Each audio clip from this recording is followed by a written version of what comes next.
back to live. Yes, there's the button. Okay, here we are. This has been such a fantastic day. And before I introduce this next panel discussion, which I'm so excited about, I want to do a quick thank you now and another thank you at the end. I really want to thank, of course, our fearless leader, Dr. Cyan Proctor, for putting all this together, and Jazz, who have worked with their big ideas to implement this so we can all do this together. It's just so fantastic. Congratulations.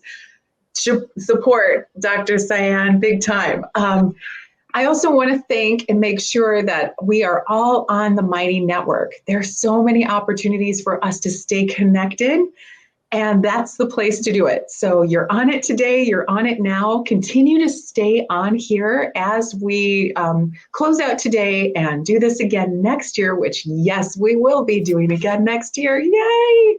Because this is a growing evolution of us, the community of analog astronauts. So we want to continue to share and support and encourage and communicate. And it's just so great that we have the Mighty Networks to do that. There's lots to be found there. So make sure you stay there, stay in touch. I also want to especially call out and thank Borderless Labs, our sponsor. Thank you so much for what you've done and have been able to let us do today again. And then finally, make sure you get to follow Dr. Cyan on the Inspiration4 website. You can do it there. If you can, donate to St. Jude's would be a great invitation. And I'm going to showcase and point out a few other connections and thank yous again at the end, but it is time to start. We are in this last panel discussion with some very talented folks I can't wait to introduce. Here we are. We're going to be talking about arts and science and the power of and the necessity to incorporate and collaborate these in our analog missions, of course, right? So let's get started. I would like to invite this order. Let's do Ben, then MaryLiz, Richelle, Chelsea, and Kate. So Ben, will you please introduce yourself? All right, sure. Hello, everyone, and greeting from France. I'm actually a human factor expert for the Human Space Flight Committee of the IAF, the International Astronautical Federation. But I happen to be as well an anthropologist, but also an artist, filmmaker, photographer, sculptor. And I've participated to quite a few analog missions, including some at ICES, Lunares, and I will be participating to a mission at Mars Desert Research Station with the SMOPS Space Medicine Operation Mission in November this year. Welcome. I love how you say, Ben, lunarness. I love that. Mary, I love it. Thank you. MaryLiz, go ahead. Yeah, and I'm sorry, I'm going to share my screen if that's okay, just for a quick introduction. I'm the co-founder of Cosmic Perspective, and I live here in Starbase, Texas. That's really Boca Chica, Texas area. We're every single day documenting the amazing progress that SpaceX is working on with this incredible Starship era. This is me the other day riding a horse at sunset in this absolutely magical place. I feel like this just kind of sums up who I am. And it's, like I said, it's a crazy, crazy time. These starships are eventually going to take hundreds of people at one time to space to return us to the moon and on to Mars. I work with my partner, Ryan, to document this crazy new space era very obsessively, placing cameras at the launch pads, creating films and sharing this with the world. But I got my start as a musician, a touring musician, which I still am. And right now I am so passionate about combining the power of music and visual art with this story, this grand story of our venture to space. So this is me, I'm MaryLiz, and I thank you so much for having me today. I am so excited to hear so much from everyone else. And one thing that I forgot to say is that my last analog astronaut experience was at High Seeds, my first and last, I should say, one of many, many, many more. So I'm excited to share some of what I've learned during my time there. Thanks, Beth. Thank you. Fantastic. Yeah, never say last. Once you get bit by the bug, You know. Yeah, it's one of many, many more. Right? Oh my goodness. And I'm honored to introduce my crewmate from my first, certainly not last, analog mission back in November with Sensoria. Hi, Richelle. Hey, everybody. Nice to see some familiar faces in the room. So I'm an artist full-time and very excited to be able to bring creativity to these high seas analog missions, as well as an upcoming Lunaris mission happening in Poland very soon. And so my interest in getting involved with analogs and astronaut training is as an expeditionary artist. So I have traveled the world through artist in residence programs, which has taken me to being a resident artist at Planet Labs and etching artwork onto satellites, to zipping over to Relativity Space and making giant murals in their headquarters, all the way up to the Arctic Circle on a sailboat with artists and scientists responding to the environment and global changes.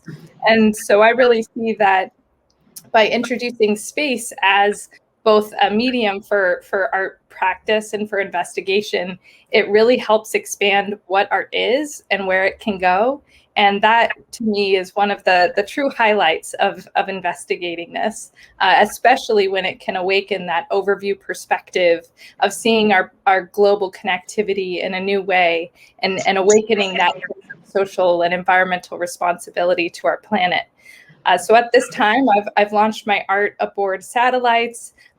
In mid-May, I will launch a structure up into the stratosphere, launching artwork on rockets and on satellites. So it really is an amazing experience just to see what art can do to transcend us. And I can't wait to bring more art experiences to the analog experience.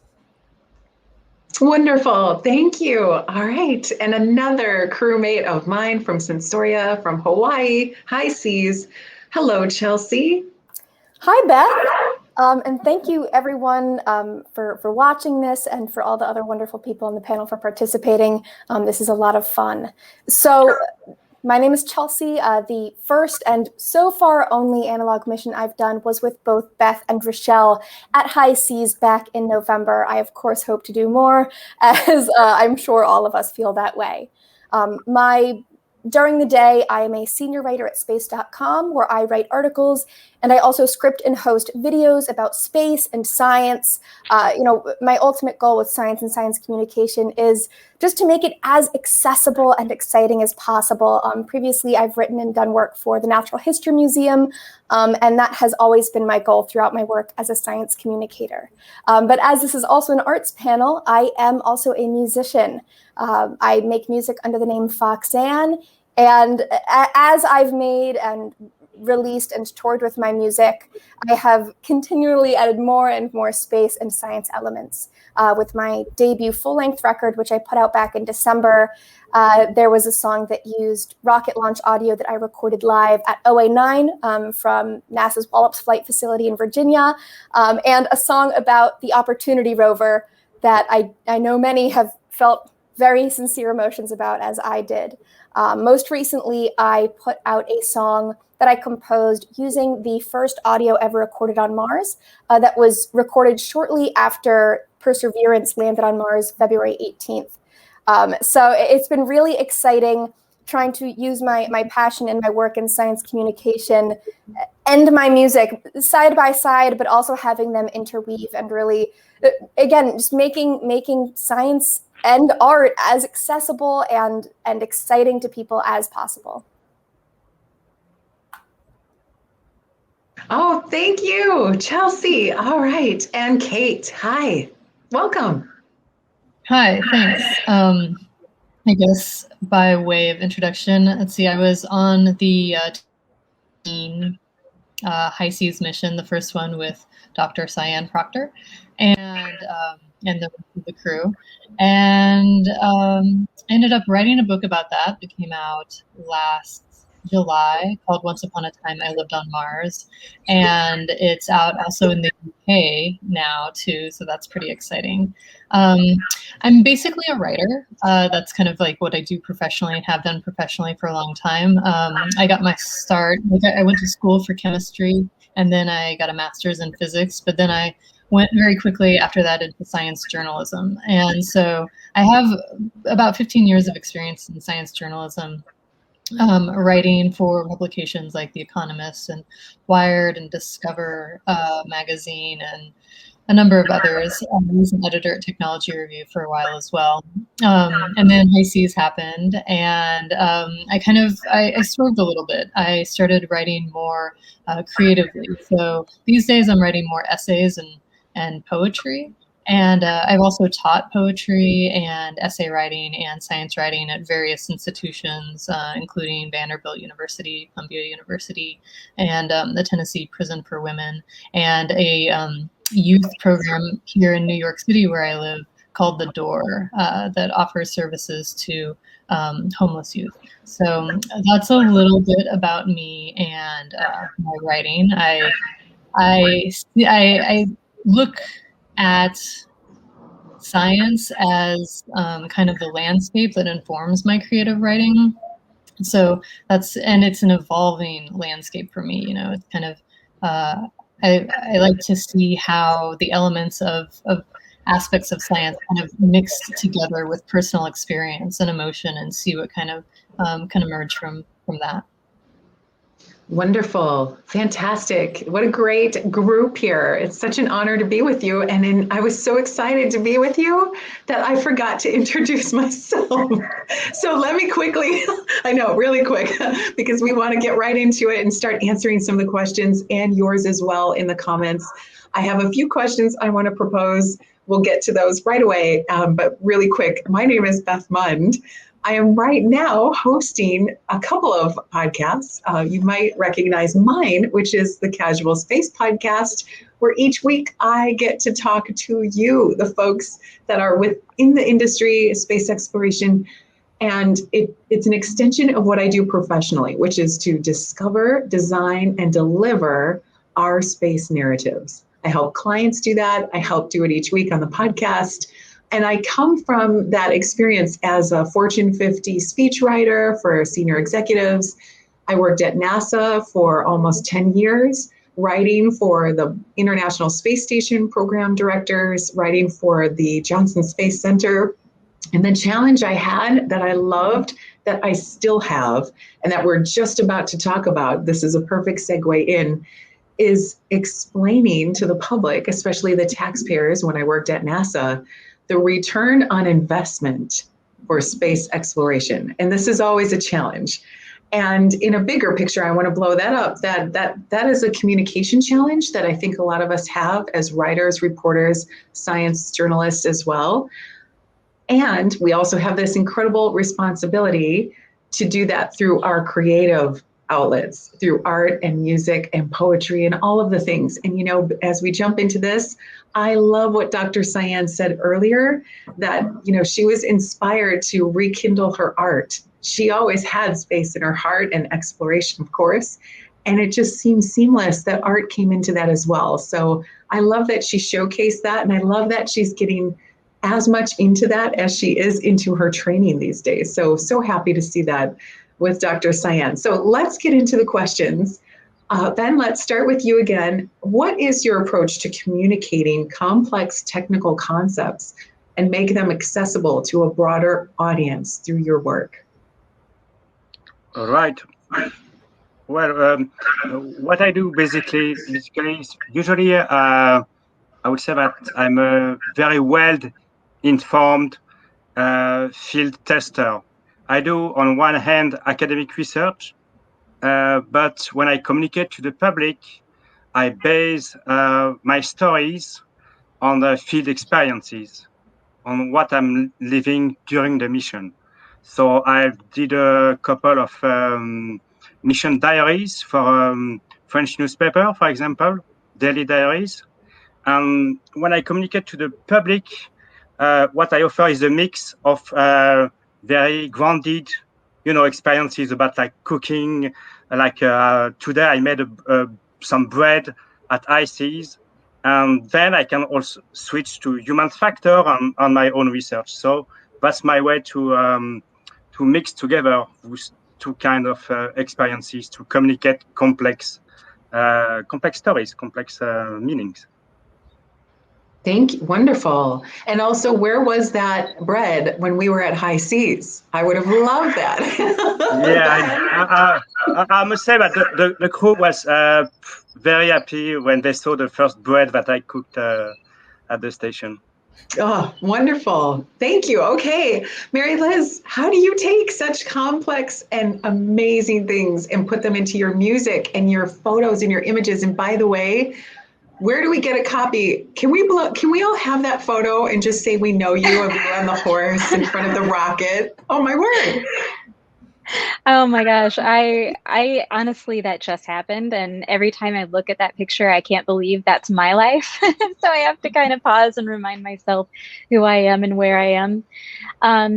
So, one thing that I love is that all of us are really approaching this in a very different way. And I think what's really important is for everybody to communicate what they're passionate about in science and space and whatever in their own really unique, authentic way, because each of us has this personal, very unique voice, right?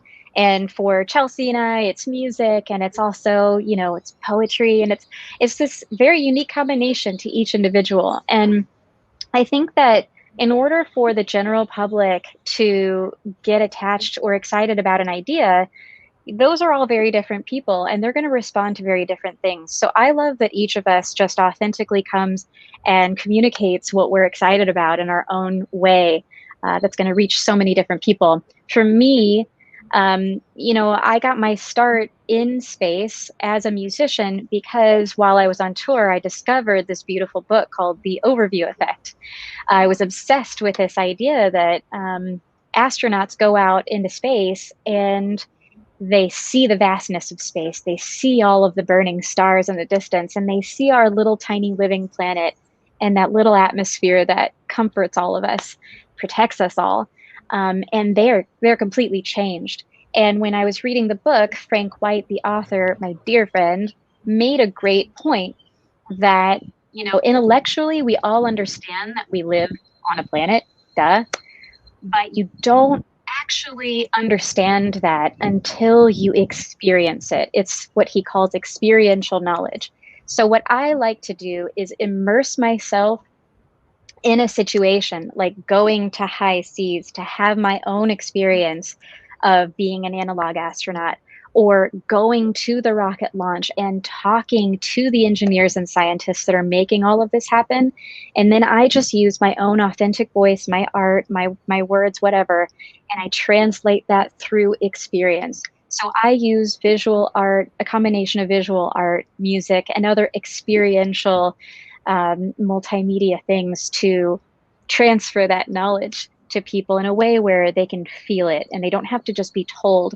I'll just end on this. Ray Bradbury, my favorite sci-fi author, always said, preach, don't teach.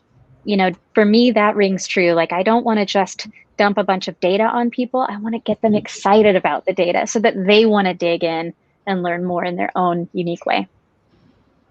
Thank you, MaryLiz. Perfect. And let's not be shy. I want to invite everyone as we move into Richelle's comments and then Chelsea and Kate, put your projects. MaryLiz, you mentioned the Overview Effect, and that's also on the Mighty Networks. So we're here right together on the Analog Astronaut Conference. It's a section and a branch of the Mighty Networks, and MaryLiz's Overview Network is there as well. So many opportunities for us to collaborate and join and encourage. Speaking of, so please, while we're talking, for us, the panelists, please put in your links. Let's not wait till the end because people are definitely going to be asking anyway. So if you can do that in the links while we're going along, that would be so great. So appreciative. Okay, Richelle, can you explain how you take your approach as well to including space in your art? Absolutely. So my process is I mean, I love what MaryLiz is saying about being able to inspire and awaken people with this newfound perspective instead of just telling them, showing them, and creating that immersive experience.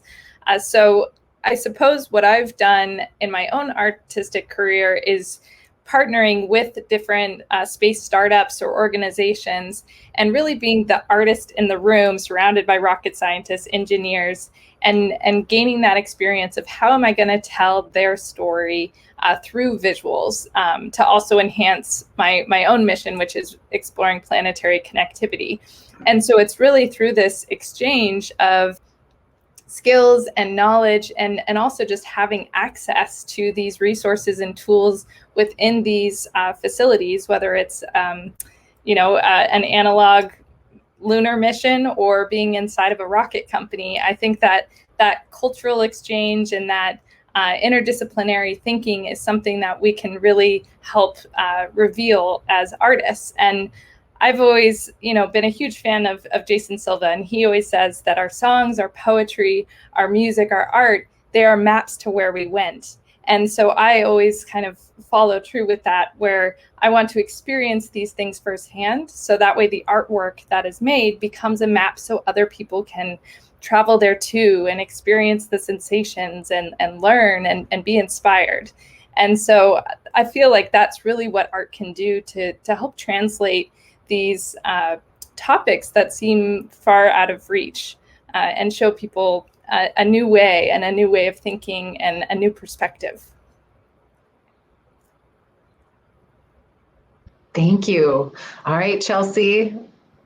This is a very interesting and unique approach, yours. So you brought a small guitar into the habitat, not unlike Chris Hadfield brought a guitar on space station. So can you explain your approach?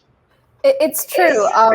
So as both a musician and a professional science communicator during the day, I try to communicate science and space and all of my passions through art and music and writing in different ways, because different audiences are going to receive it differently. So when I used to give little lectures at the Natural History Museum and I had an audience of 8-year-olds, I would speak to them quite differently than, the audience of 65 and up that would come in. And so, for instance, Beth mentioned I brought my little travel-sized, tiny, gotta keep things compact, guitar into the high seas habitat. And I thought that, while I'm usually trying to bring space and science to non-space and science people or people who are just more curious and interested, I thought it would be interesting to bring my music to the space and science people, because I really think it's important to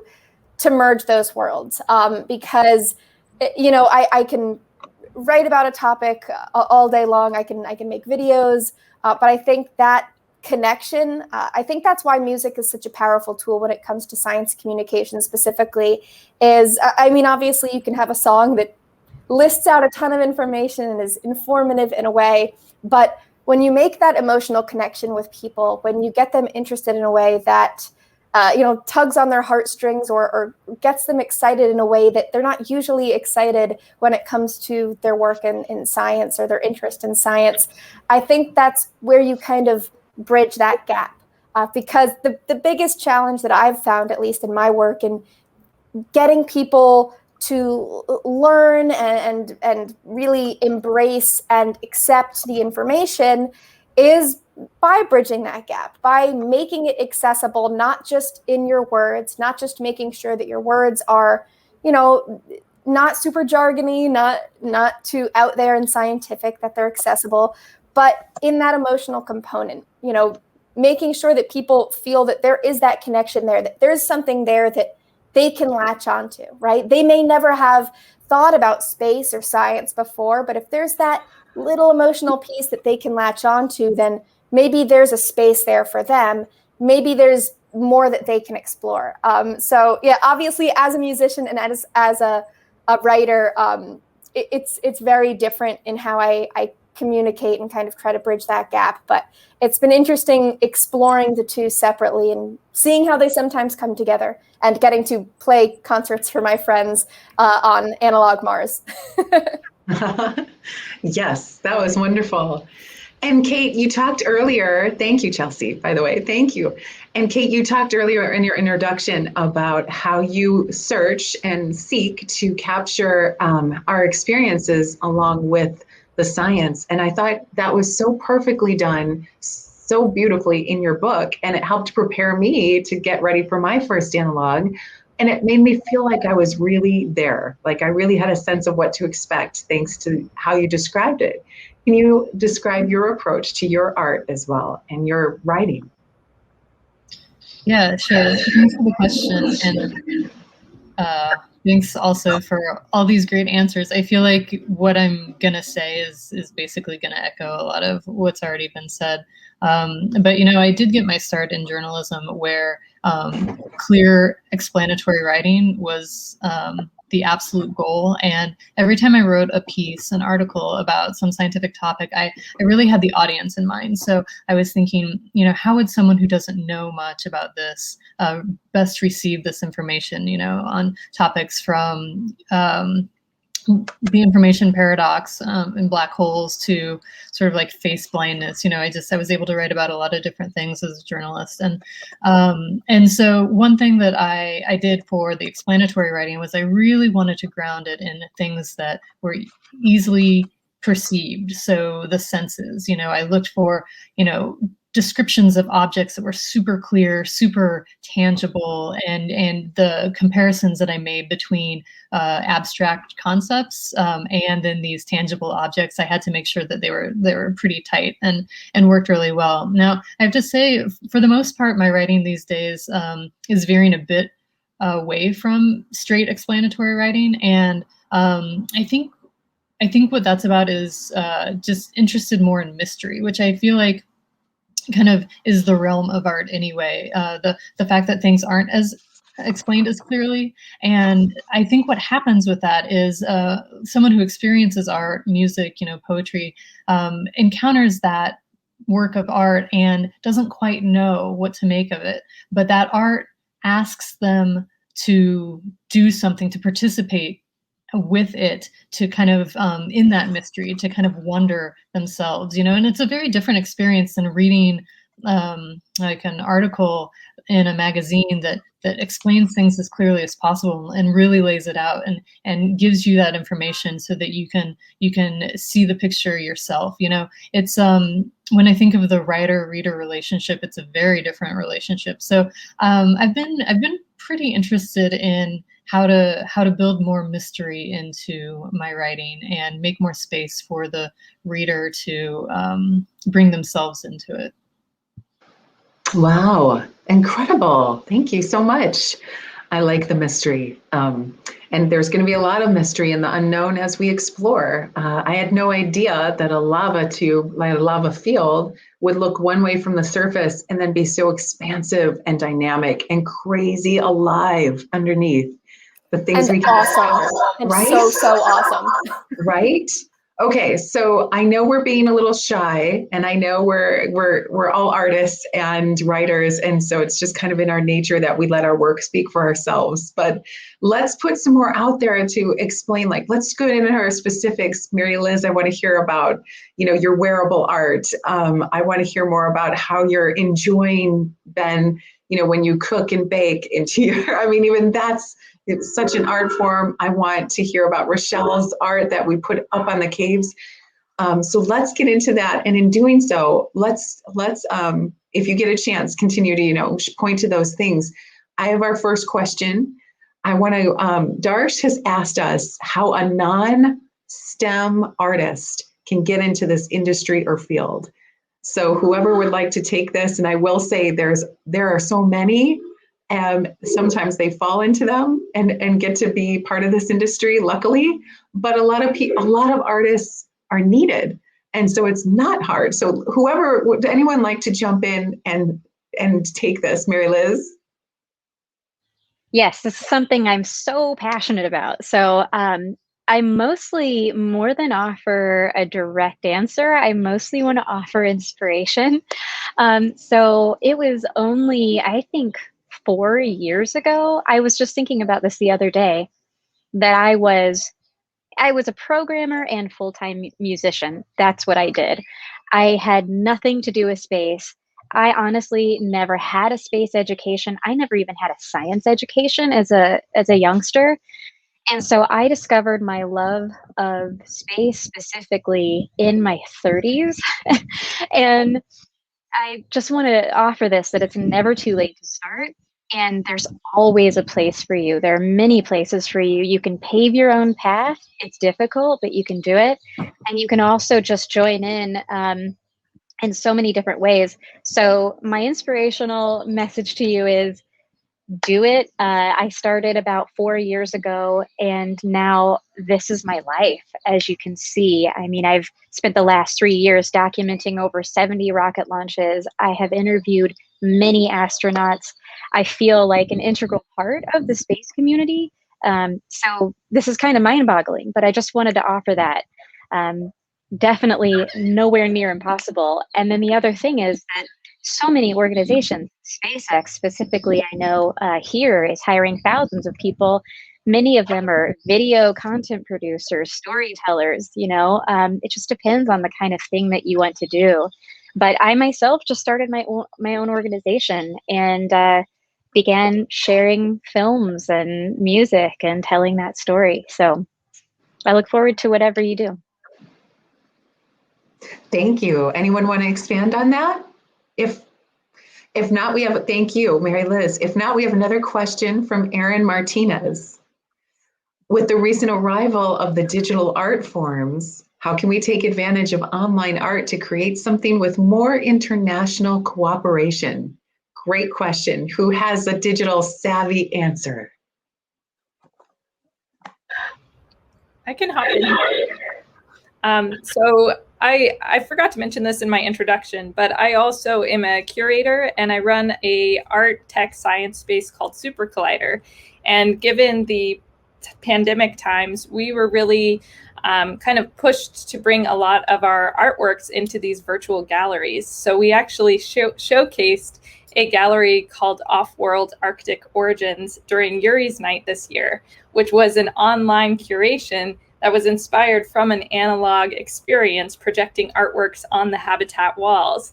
And so something that happened so far away in on this Martian terrain, that question of how do we take that experience and bring that to more people became possible through an online platform. And so I think that's a really brilliant way of starting to expand and reach more people. And so now everyone can enter into this virtual gallery, which even has this habitat structure inside of it, and then kind of venture out on what looks like Martian terrain and encompasses some 3D scans of Martian rocks and experience the artwork that was in that curation. So I think really this question of immersion keeps coming up. How do you want to experience art when it's made off planet? And I think that's where VR becomes really important, so people can physically move about and experience the artworks.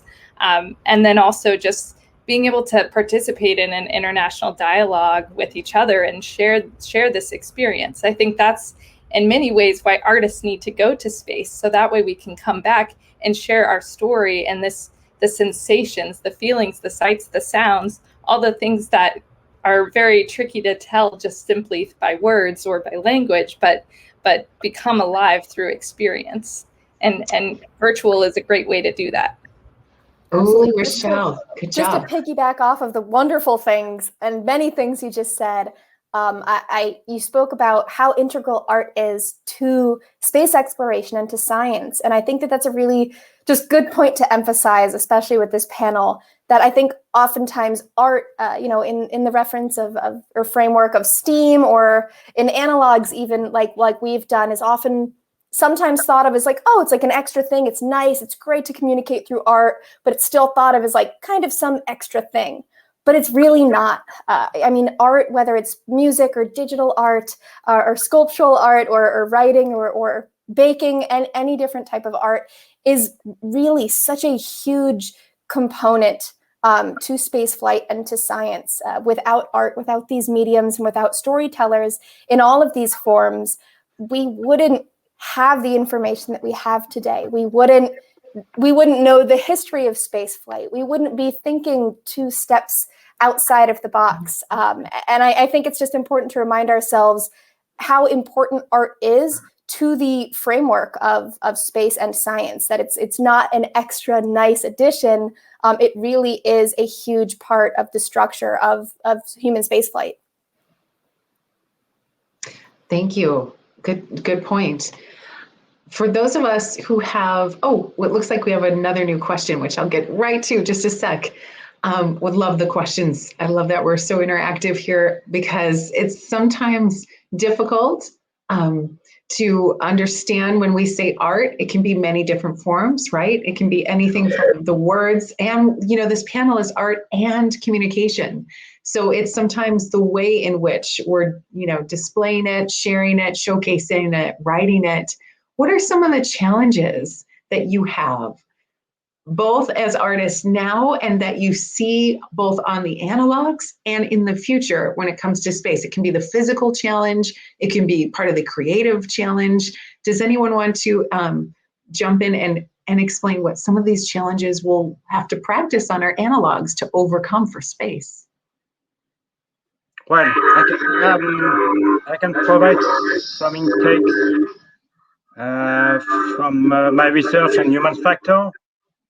I have some echo for the audio, but actually, it's pretty clear for me that in the future, for a long duration space flight to the moon or Mars, art will be mandatory, because it's part of what makes human being unique as a species.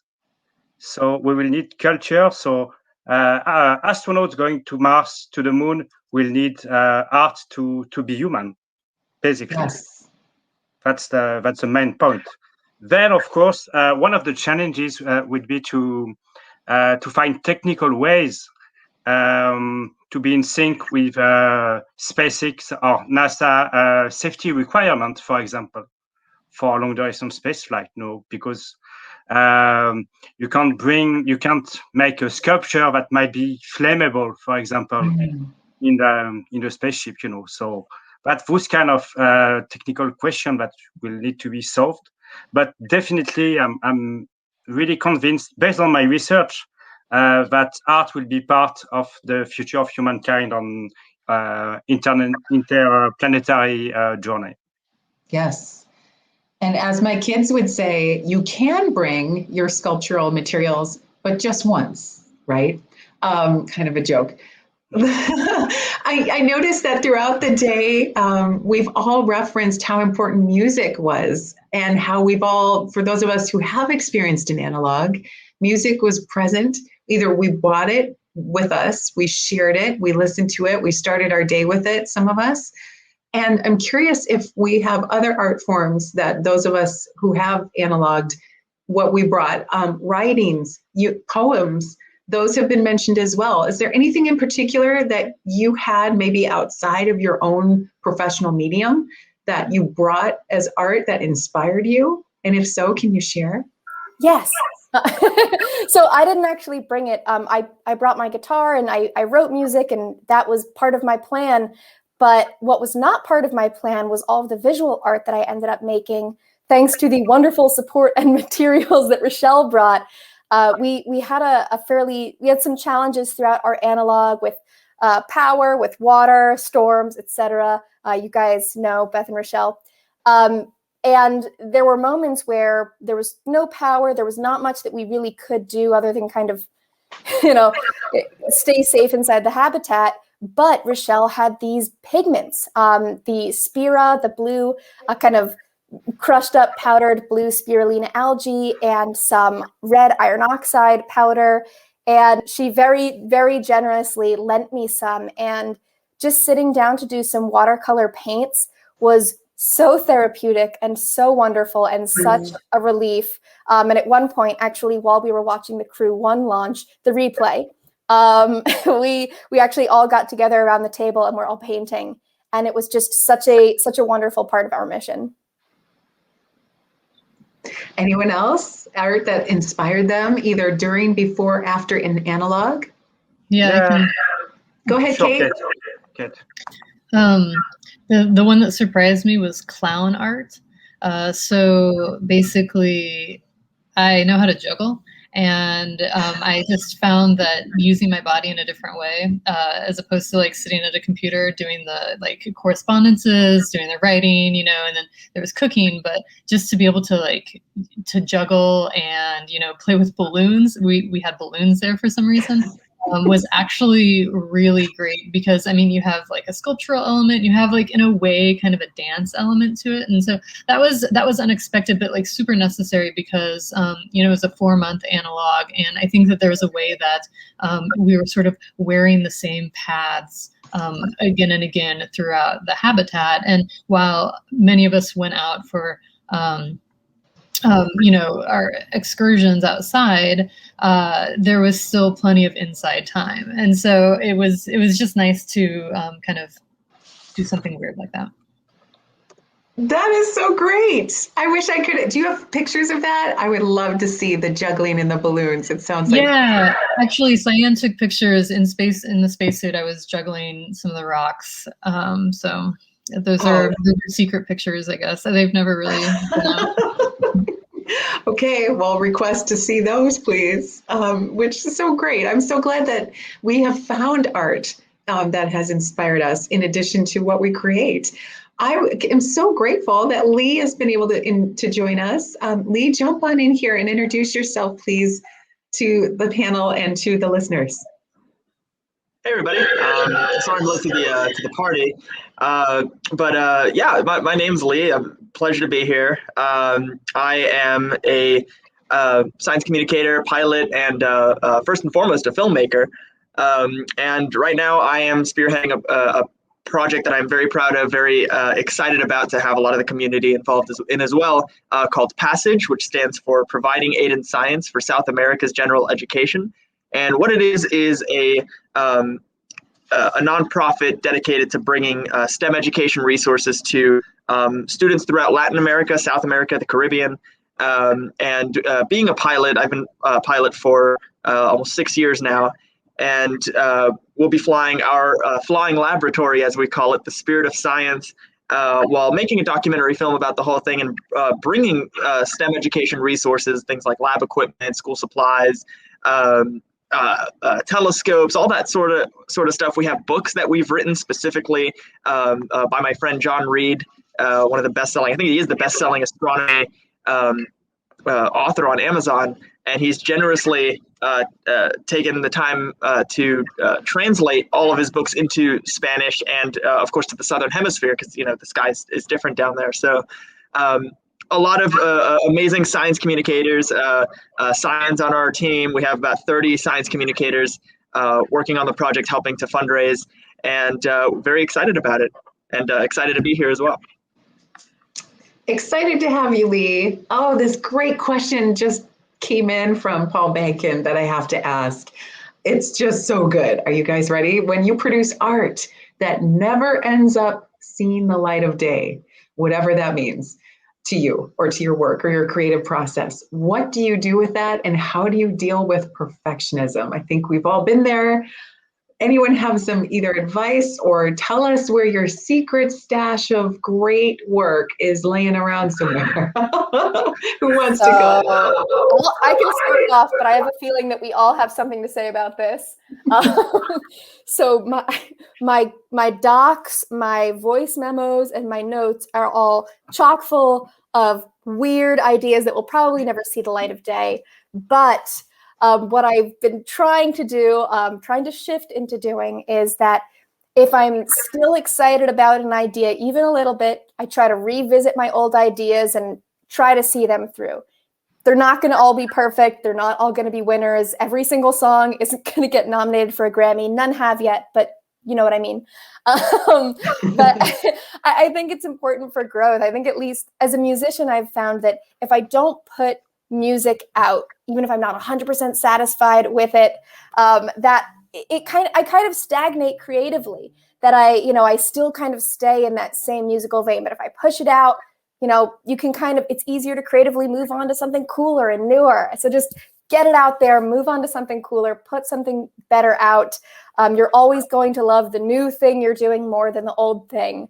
And I feel the same thing too with science communication. It's just a little bit different because even if I don't totally love it, it's science news. It's got to be published. So, but yeah, that's my experience with it. I'm sure everyone has an experience with something like this. I can chime in here. I think it's a really great question and something that does come up when you're making art during an analog experience, because you have a confined space, you're dealing with limitations with materials, and you have a certain amount of time allotted to experiment with projects.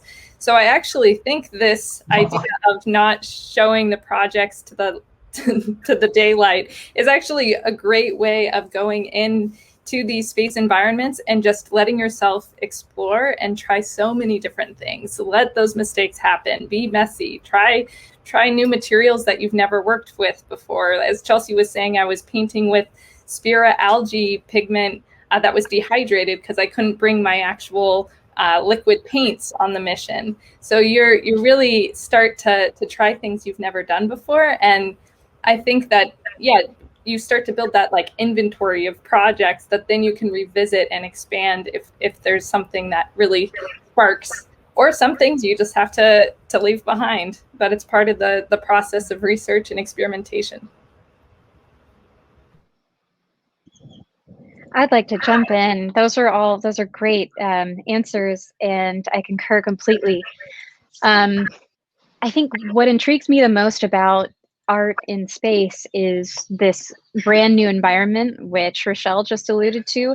But I mean, microgravity is this entire environment that we don't understand that allows us to use our bodies and our minds and our tools in different ways. And now we can begin to create new tools that don't even exist. And so part of, like, I'm kind of in my mind trying to think of an analogy, like scientists who are studying astrophysics and they're studying things that we don't understand or can't even see, dark matter, dark energy. They can't go in with an outcome in mind, or they will ruin all of the data along the way. And just like Richelle said, it has to be an exploration. You have to go in not with an outcome in mind. You have to just set aside time for yourself to just play and explore. This is what it means to be human. And I think it's easy to get caught up in, gosh, I really need to produce something. Like I do it. I struggle every single day where I put so much pressure on the small amount of time I've allotted to sit down with my music gloves or whatever it is. So I think what's essential is to just let go of any expectation and create time for yourself to simply play and explore. Yes, very great. Thank you. How many books have you not written, Kate, that are sitting, waiting, ready? I can only imagine. Or articles or poems. Millions. Yeah. Yes, there's nothing like deadline is a 4-letter word, right? That sometimes is our motivation. Folks, how do you see in the future? We talked about the challenges we'll have as we explore and use these mediums in space and on these analogs. How it's our responsibility oftentimes as artists and as communicators, as you shared, MaryLiz, as you shared, Richelle, to communicate the overview effect, to communicate and capture, as Kate does so eloquently, and Ben does in his sculpture, and perhaps even, leave with your organization and your music, Chelsea, how our interpretation of what we're feeling and experience, we have that responsibility to share that. And it's a huge responsibility. When we talk about the analogs and what it means to us and why we feel we've been invested in it and why they're important, how do we express in your art or other writing the importance of the analog, the ROI, the return on investment that we're making in analogs now, today, to point to our eventual, space exploration? Anyone want to explain or jump in on this? I can start. I mean, it's a really big challenge, and as you said, it's kind of a huge responsibility in many different ways. And there's no one right, correct answer, and we're all going to, communicate and share in different ways. But I think two things. One, I mean, the more people that get to have analog experiences and the more people that get to go to space and the more different types of people and people from different backgrounds that get to go to space, I think that slowly we're just going to see that understanding grow kind of throughout populations, because it's just going to become more and more relatable to people in different ways. But I think that what makes sharing the analog experience and communicating that so important that I found, which I really only realized immediately upon leaving the hab after our mission, was I really felt an intense, analog overview effect. I was just so overjoyed with how incredible Earth was, and how I was reminded of all of these, of how amazing our planet is. And it really took being in there, stuck inside, so to speak, to realize that again. And I think that it is a huge challenge and a huge responsibility, but I think that showing that, as MaryLiz was saying earlier, showing that rather than telling it, showing just our individual experiences and the humanity of it, and that human piece, that human component is, I think, what will help people to really connect to it. Go ahead, Lee. And then Kate. Yeah, no, that's great, Chelsea, and I agree. As a filmmaker, so my main mission is to tell stories, and as artists, that's kind of our thing, just expressing an idea or telling a story, or what's the word I'm looking for? Like evoking emotion, and when we use these experiences that we've had to help others understand that story, whether it's a scientific concept that's up here and your target audience is down here, like how do you get them to understand what that is? And in film, there's a lot of different ways to do that. You have visual effects, you have green screens, and dialogue, all that sort of stuff, showing what the training process is like. But firsthand, let's say from a documentary approach, understanding what, as analog astronauts, what we're going through at the time, and what that entails, because, the commercial space race is happening. A lot more people are going to be doing analog missions in the near future. And I think by starting to create art that allows people to start getting their eyes in there, by the time they do, they'll have kind of an idea of where to start, what's involved, and just how amazing it is to be in the space program.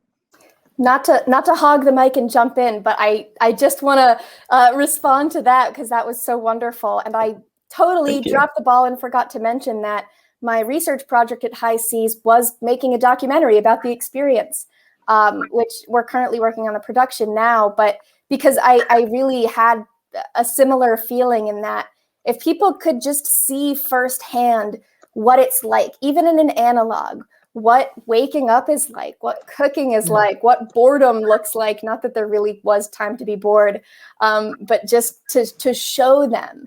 And so I hope that I can make that happen with my films. And I would love to see yours, and I would love to see more of them. And I think that's just such a great way for people to connect with experiences like this and make them feel more connected, that they know what astronauts are going through in some tiny little way.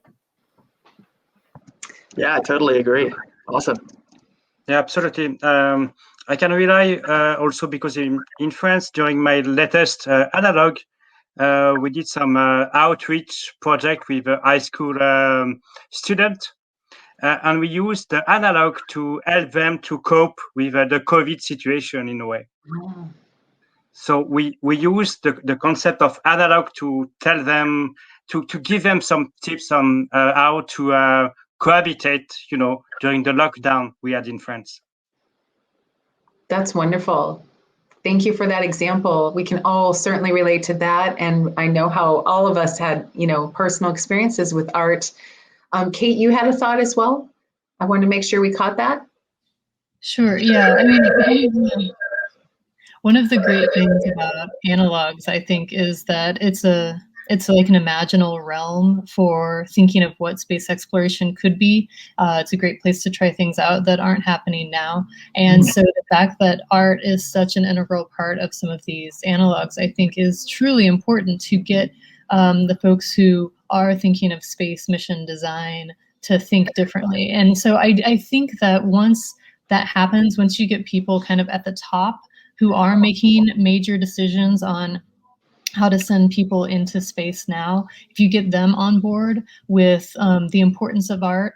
But more than that, I think it's the importance of the human aspect of space exploration, that it isn't just solving technological problems, and it's not just looking at a human body as a technological system to plug into these other technological systems, that this is an integral part of humanity, this sort of exploration. And once you do that, then there is an understanding that art follows, and the art that's produced in those environments that's sanctioned by the very top, I think the ROI, or however you want to look at it, becomes that coincides so intimately and perfectly with what humanity is doing in space and in exploration in general.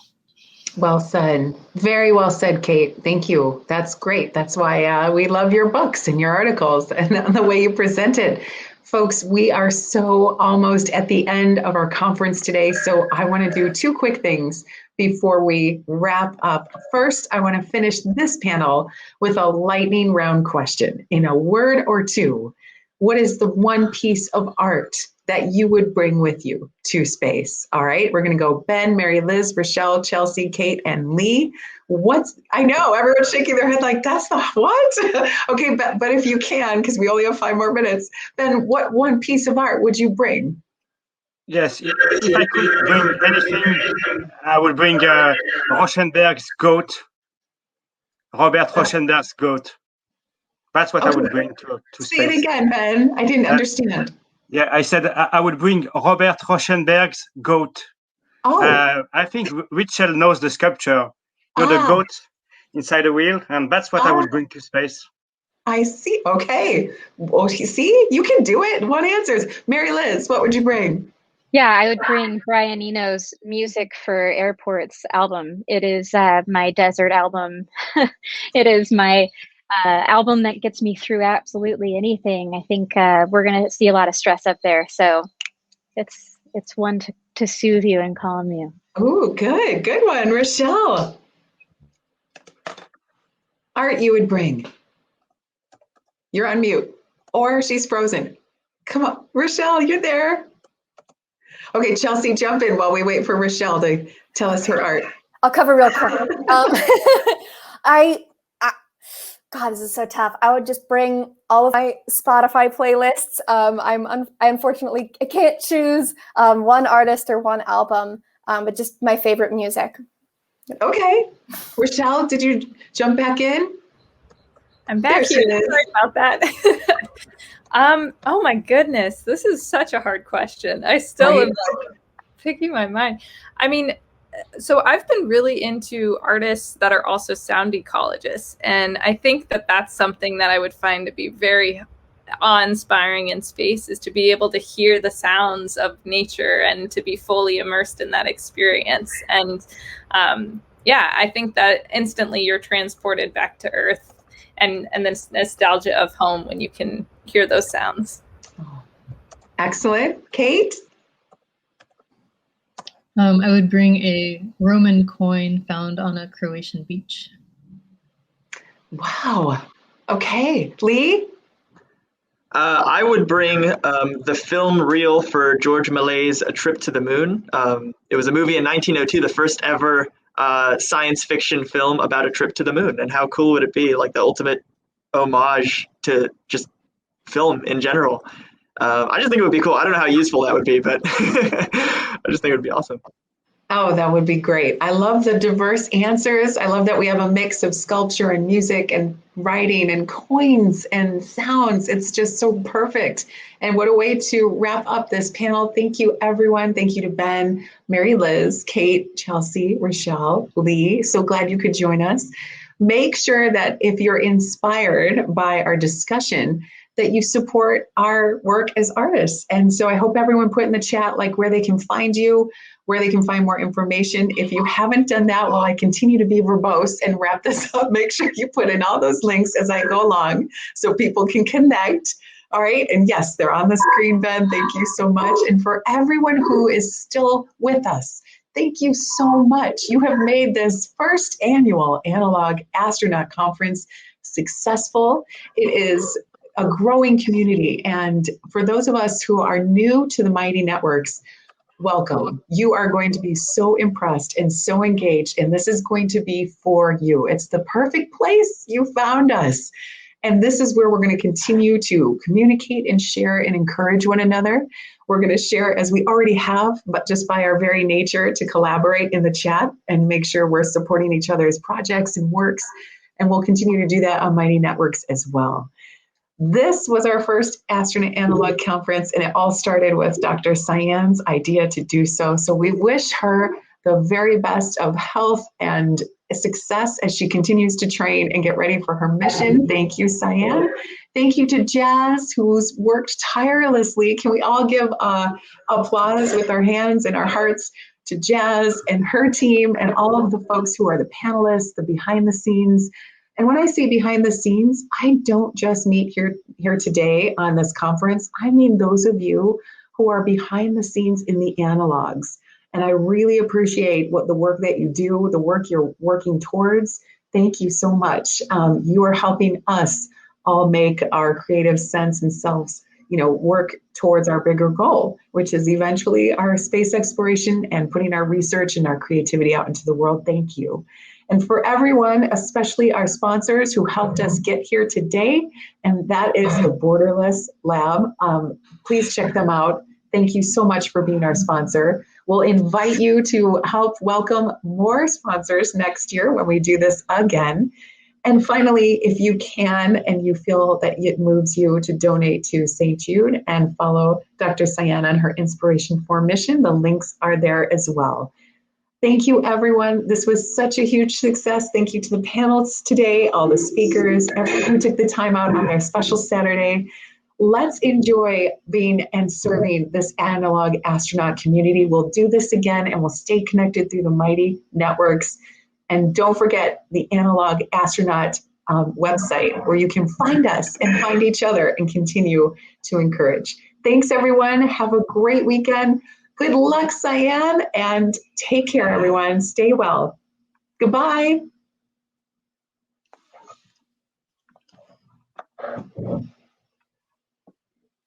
Thanks, Ben. Thanks, MaryLiz. Bye, Kate. Thank you.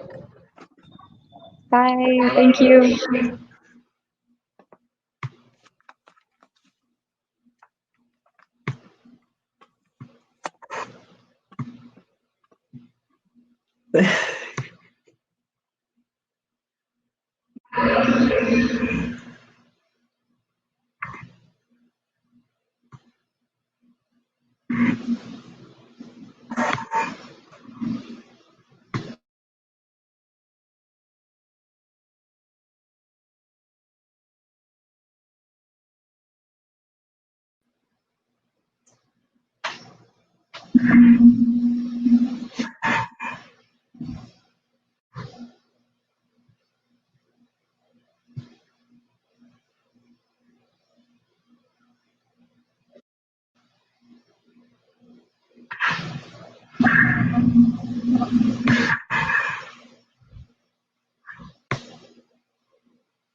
Hey, everyone. I'm just going to jump in here if we are, in fact, still live. I'm just checking as I'm looking at my feed that it does say we are live. Make sure that you fill out your comments and share your feedback on how this first ever Analog Astronaut Conference worked. And you can do that right there on the Mighty Network. We'll certainly put a link to that and give us your feedback in the chat box. We really appreciate it. And so we can continue to make this successful for the next time we do it. All right. Thanks again.